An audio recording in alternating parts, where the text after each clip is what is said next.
Today's lesson is on gas laws. And in the gas laws, we will be relating the different variables that we learned about last time, both mathematically and qualitatively. So the first gas law is Boyle's law. And Boyle's law relates pressure and volume. So Boyle's law states that when the value of moles and temperature are constant, pressure and volume have an inverse relationship. What this means is that pressure and volume are changing while temperature and moles stay the same. So if a volume can change, that means that we have a flexible container.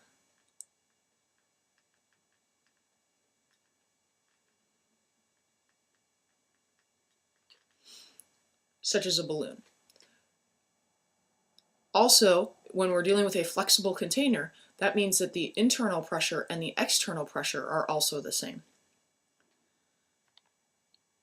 So, in an inverse relationship, if we graph pressure and volume, we will get a relationship that looks like this. So if we decrease the pressure, if we have a lower pressure, it means we have a high volume. And if we have a higher pressure, it means we have a lower volume.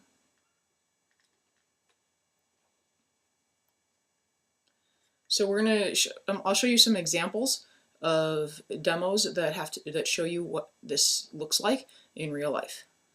This is the Boyle's law demonstration. We've got a bell jar here.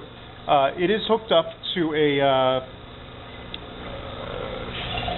valve here that can allow me to suck out all of the air out of the bell jar. We're going to start out with a pretty standard demonstration. We're going to start out by putting a couple of balloons in here. One balloon, two balloons, and three balloons. You may recognize these from the Avogadro's law demonstration. Just going to make sure that that's nice and sealed. All right, and we're going to go ahead and pull a vacuum on it. We're starting to decrease the pressure on the balloons by removing the volume of air that's in there. Decreasing the pressure should increase the volume of the balloons, and you can see that that's happening rather nicely.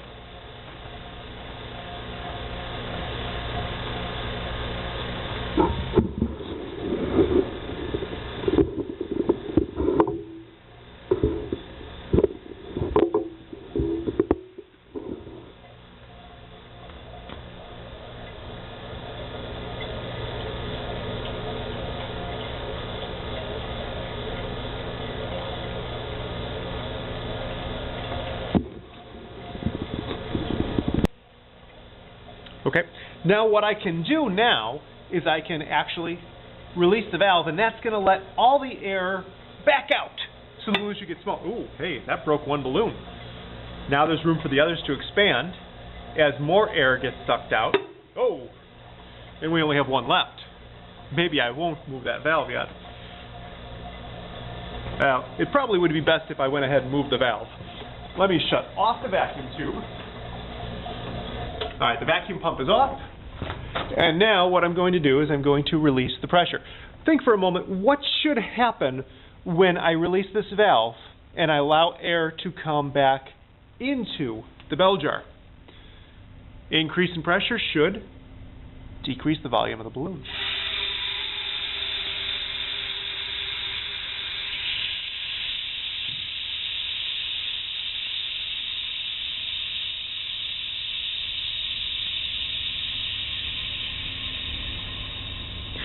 And again, that sound that you just heard, that rush of air, wasn't air rushing out of the bell jar, it was air rushing back into the bell jar through that valve.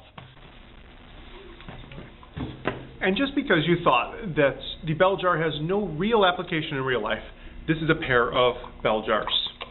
Okay, we've got one bell jar over here that has its own pump on it. Make sure I get that nice and flat. And I've got another bell jar over here that has its own pump on it. Matter of fact, one of the great part about bell jars here, or in this case suction cups, is that the Earth's atmosphere is actually pushing down on each of these two suction cups because there's close to a complete vacuum on there. So we can actually calculate, by taking a look at this, we can calculate the amount of force necessary to pull straight up on this. Your geometry teacher actually taught you how to figure this out. First, we have to measure the radius. Then we have to find the area of the entire circle here. Let's see, that's pi r squared if I remember right. So we take pi r squared and we multiply that, since that's the number of square inches, we multiply that by 14.7. That's how much pressure, that's how much force I need to lift one of these. Now the nice part is this has two, so it's twice that amount. According to the box, it says 175 pounds is the maximum load capacity. That's a lot of force. Now that you've seen examples of what it looks like in real life, let's talk about the math. So the equation that you're going to be using is P1 V1 equals P2 V2. And P1 is the starting pressure.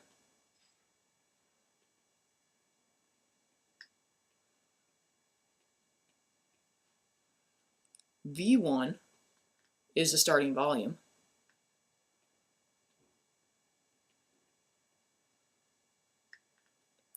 P2 is the ending pressure. And V2 is the ending volume.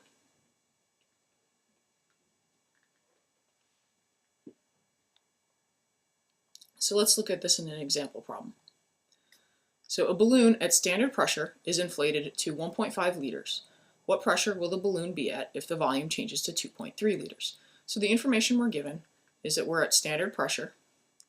We have 1.5 liters at standard pressure, and 2.3 liters is the second volume. And we are asked to look for a second pressure. So if we put this information into our variables, we know that the first pressure, or P1, is equal to 1 atm. That's going to be 1.0 atms. And we know that V1, at the volume at that pressure is 1.5 liters. We know that P2 is what we're looking for because that's inside of our box. So we're going to put a question mark there. And V2, we are told, is 2.3 liters. So because we have pressure and volume changing, we assume the rest of the variables are constant. That means that we're going to be using Boyle's law. Before we can do the calculations, though, I want you guys to do a prediction. So in looking at our variables, we know that the volume has increased. We know that volume and pressure are inversely related. So that means that if the volume goes up, that the pressure has to go down. As I said, we're going to be using Boyle's law. So that means that we're going to be using P1 V1 equals P2 V2. So plug our values in. P1 is 1.0 atms. V1 is 1.5 liters. And that equals P2 times 2.3 liters. We're going to divide both sides by 2.3 liters to get P2 by itself. The 2.3 liters cancels out. Over on the left side, our liters cancel out, and we're left with atms as our units. Now we should end up with P2 equal to 0.65 atms. Now when we do this, we go back and check our prediction. Did the pressure go down? Yes, it did, which means we probably did our math correctly. By the way, if you do not have your predictions as part of your work, you will not be getting credit for your homework. So make sure that you use those predictions to check your work. On to our next gas law. We have Charles' law. And in Charles' law, we are working with volume and temperature changing. So Charles' law says that when moles and pressure are constant, volume and temperature are directly related. So in this case, we have volume and temperature changing and moles and pressure staying the same. Again, because volume is changing, this is also a flexible container.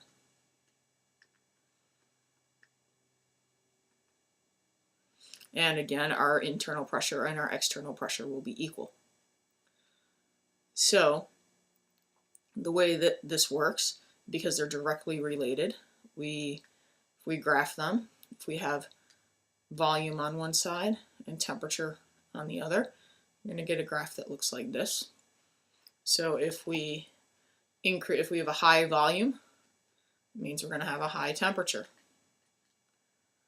And if we have a low temperature,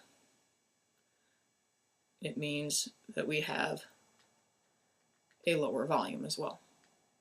Now the reason this happens is because as you increase the temperature, the particles speed up. The particles speeding up pushes more on the sides of the container, which expands the volume out because it's a flexible container. Now we're going to see some examples of how Charles' law works in real life. Ivory soap, the one that floats. Ever wonder what happens when you microwave it? Well, we can think about it through Charles' law.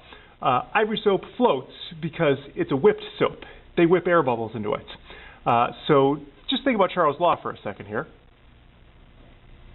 What's going to happen to the gas bubbles if the temperature increases? Let's find out, shall we? Set the microwave for a minute. Oh, by the way, don't try this at home. You'll ruin your own microwave.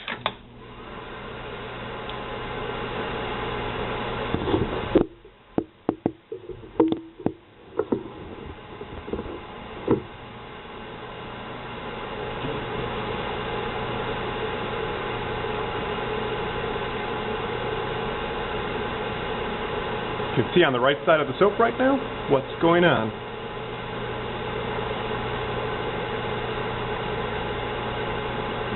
Oh. Ah.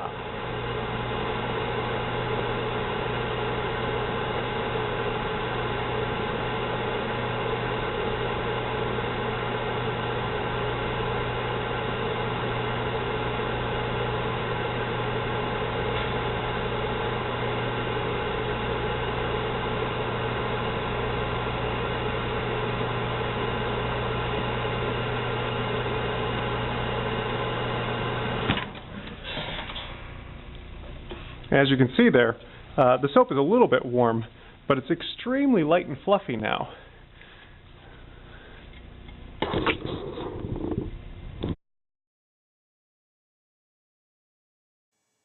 Now that you've seen how that works in real life, let's look at the math again. So the equation that you're using for Charles' law is V1 divided by T1 equals V2 divided by T2.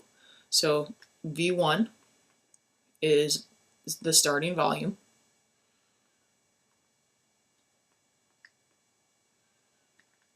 T1 is the starting temperature.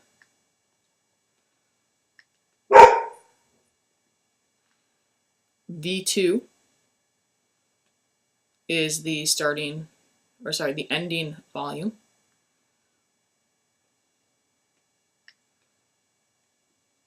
And T2 is the ending temperature. Now, you got to be careful with the temperatures in Charles' law because we have temperatures in a denominator. And you know that we cannot, and as you know from math class, you cannot divide by 0.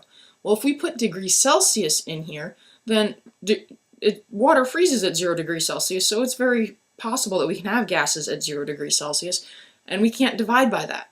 So because of that, the temperatures must be in Kelvin.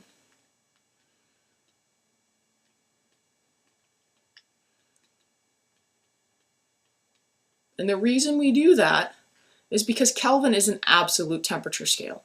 Kelvin ranges from 0 Kelvin to infinity.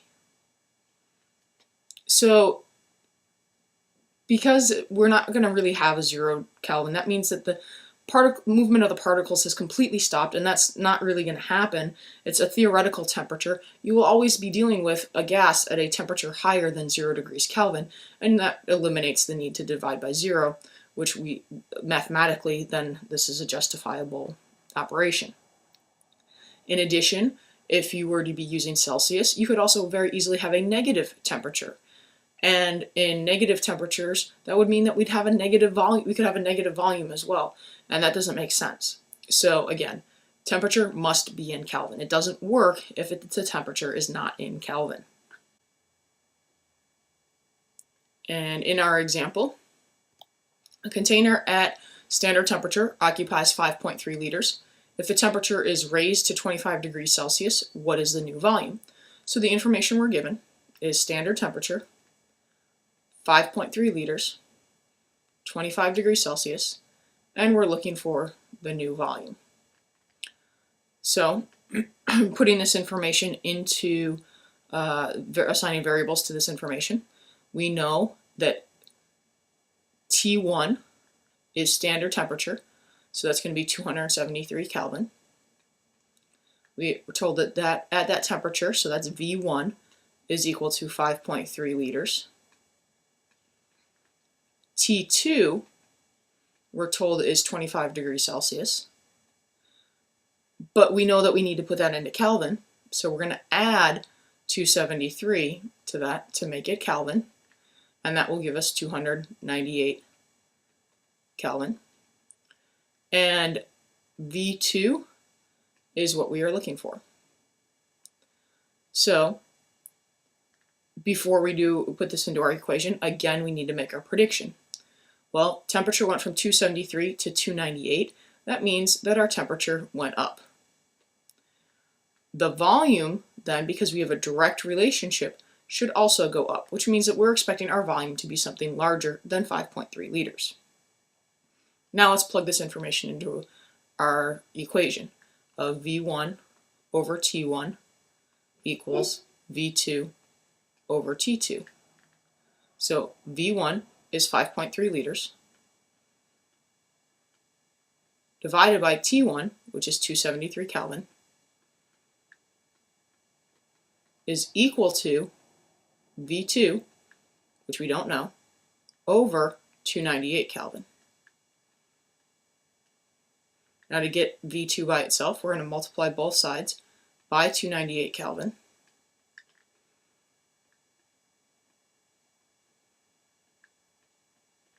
The 298s over on the right side completely cancel out. Our kelvins cancel out on the left side, and we're left with the units of liters. When we multiply 298 times 5.3, divide it by 273, we get a value of 5.8 liters. And 5.8 liters is indeed larger than the initial volume, and that is what we expected, so more than likely we did our math correctly. Now we're ready to move on to the last gas law. The last gas law is GasLaws' law. And GasLaws' law relates pressure and temperature. So GasLaws' law says that when moles and volume are constant, pressure and temperature are directly related. So in this case, volume is constant. That means that we are now using a rigid container. The volume cannot expand.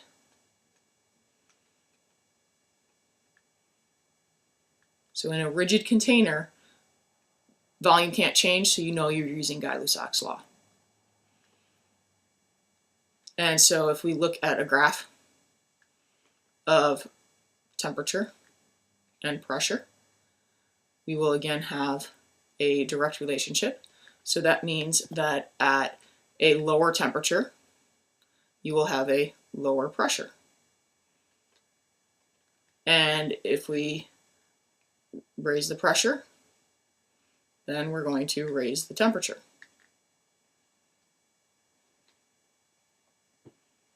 So why does this happen? Well, as you increase the temperature, you have particles moving faster. That means the particles are going to hit the sides of the container harder. The harder they hit, the more force they have. Because it's a rigid container, the volume won't expand now, and that means that we have a larger pressure because we have the larger force. So let's see how this works in real life. The question is, how do I take a hard-boiled egg and get it in here? The answer is not as hard as you think it is. The gas law involved here, you could argue that it's Charles' law, and you could argue that it's GasLaws' law. either way that you argue it, you're dealing with a similar situation. In order to get the egg into the bottle, which, by the way, the egg does not fit. I did take the shell off the egg, but otherwise it's just a regular old hard-boiled egg. My methodology is this. Fire. Okay. The fire goes in here. It eats up, well, it removes, well, watch that. That the temperature of the gas inside is really, really hot. When I put that egg on there, it puts the fire out and it starts to cool down. That means that the pressure inside is going to decrease, which means that the pressure on the outside pushes the egg in. Now the real question is, how in the world do you get an egg out of a bottle? So how to get the egg out of the bottle? Increase the volume in the flask, and you're going to increase the amount of pressure inside. And there we go. Now that you've seen how it works in real life, let's take a look at the math involved. So the equation that you're going to be using for Gay-Lussac's law is P1 over T1 equals P2 over T2. So P1 is your pressure to begin with. So the pressure at the start. T1 is the temperature at the start.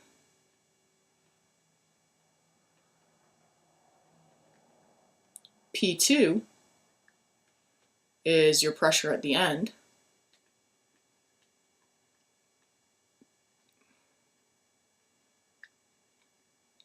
And T2 is your temperature at the end. So again, you have temperature in the denominator. So again, we have to be using Kelvin. So the temperature must be in Kelvin again.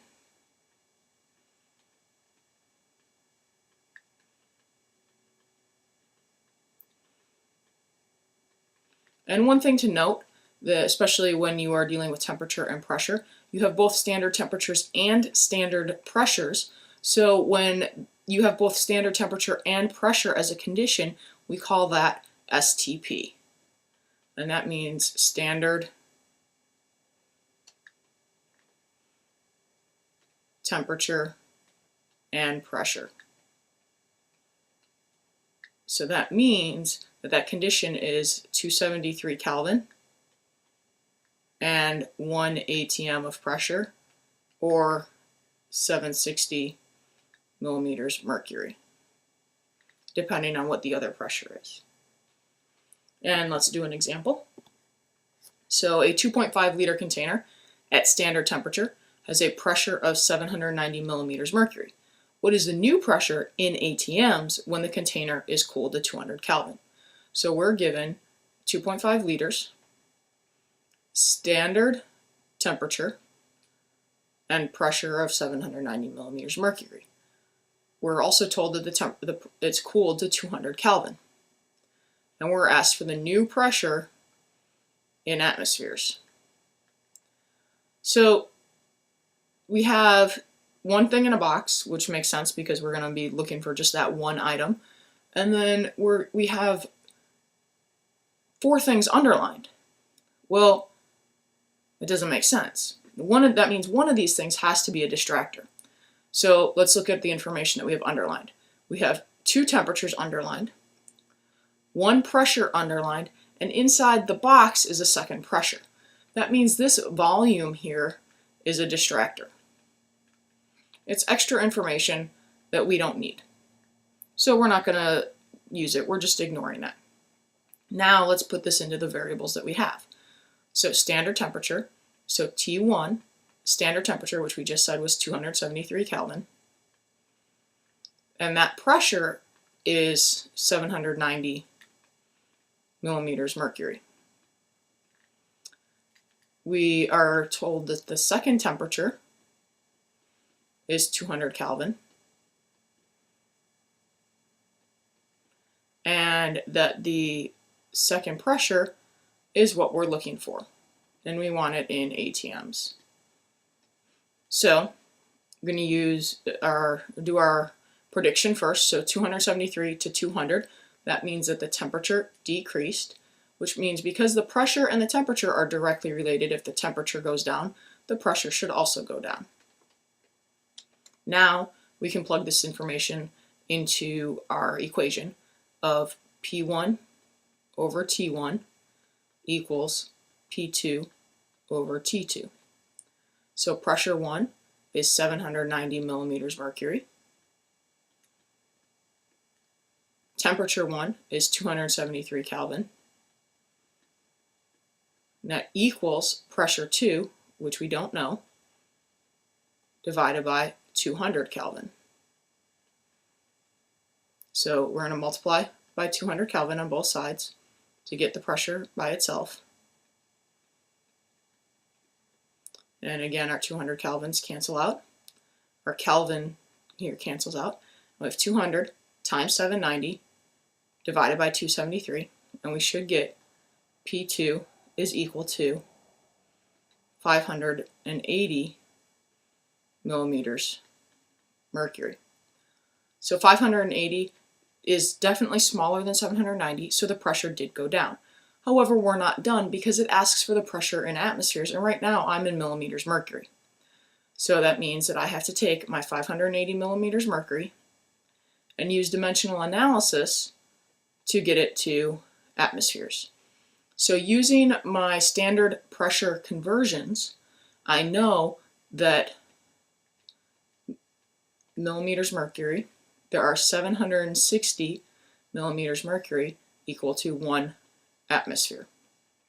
So my millimeters mercury will cancel out, and I'm left with 8 atmospheres, and I should get my new pressure to be 0.70 atms. And that concludes our notes on gas laws. Good luck on your calculations, and if you have any questions, please feel free to ask. Also, make sure that you remember to do your predictions for your homework. Again, if you do not have predictions in your homework, you will not be getting credit. Thank you very much.